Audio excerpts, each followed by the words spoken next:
Coach, please start us with an opening statement before moving on to questions. Well, definitely excited to get back on our home court. I think when you look at the games, the previous night of SEC play, what's indicative is the losing team led for 119 total minutes and 20 seconds out of a total 120 minutes. And it just went down to the wire. And when you have those types of games, you got to make sure you're concentrating in your practice plan and making sure you're going through situations, scenarios. And that's what we've been doing. I have a great staff that that does do a good job of researching the different scenario situations throughout the season to make sure we're leaving no stone unturned. So to get back in this rough SEC play at home is definitely exciting moving forward. All right, questions for Coach? Yeah, Coach. Ole Miss, you guys are 1-2 in steal rate in SEC play so far. Kind of what's the most important thing when you look at the turnover battle in this one? Well, when I look at our opponents, I look at Chris Beard, first of all, and the staple of defense that he emphasized on, and obviously the toughness that each individual player play with. They switch 1 through 5. They do a great job staying out of rotation. They're great at poking and raking and sort of stripping. It's not, I would say, it's not very confusing because Texas did the same thing, and we know that there's a level of Chris Beard's defensive philosophy where Rodney Terry was his assistant. So for us, it's kind of a similar game plan. They do a great job getting in those passing lanes, and their steal rates create their offensive plays. Yeah, and talking about like similar game plans, the two teams, you guys both have 4 players that average double digit in scoring. Mm-hmm. We often ask the opposing coach, like, what's it like trying to prepare for anyone to go off? So, like, how do you prepare for anyone to go off in that sense for Ole Miss? They're great guards. Padula, Murray, you have Morale, Brakefield. They are great players. They have experience at a high level. They are tremendous complements of each other. Now, with that being said, I do believe our depth is a lot greater than our opponents, majority of them in the SEC. So for me, they have 4 guys that can get into double digits without a doubt. That's what they're averaging. You cannot underestimate Davis. He played at Seton Hall last year. You can't underestimate Dia. You can't underestimate Jones, Brown, Barnes. Those guys are still capable of getting into double figures.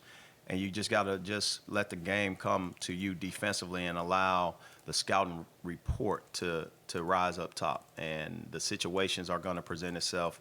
We just got to make it as difficult as possible and play the scouting report. Coach, looking internally from the Texas game, what are some things that you've seen that maybe explain the uncharacteristically slow offense now?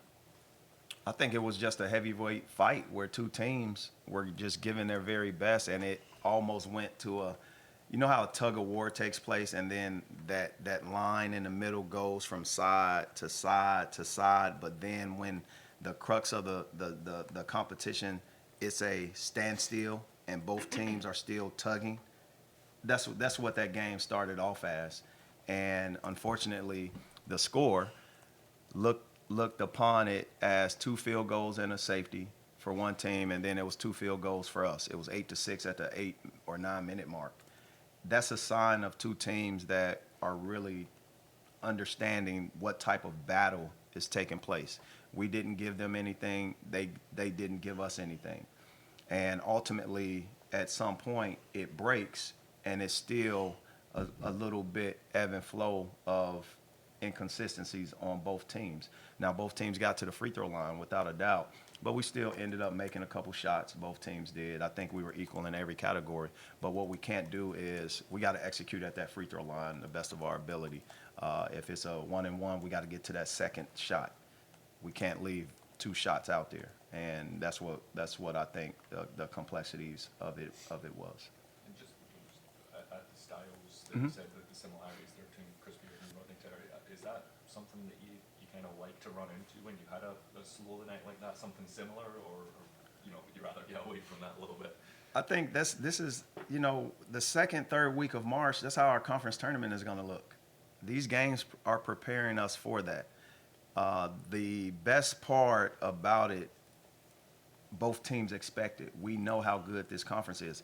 13 out of 16 teams have been ranked this year.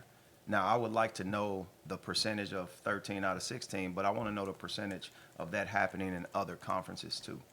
That's one of those stats that I think our fans and people outside should understand. The other part of it is this is our second season being ranked out of 3 seasons of the tenure as Witten Family Head Men's basketball coach.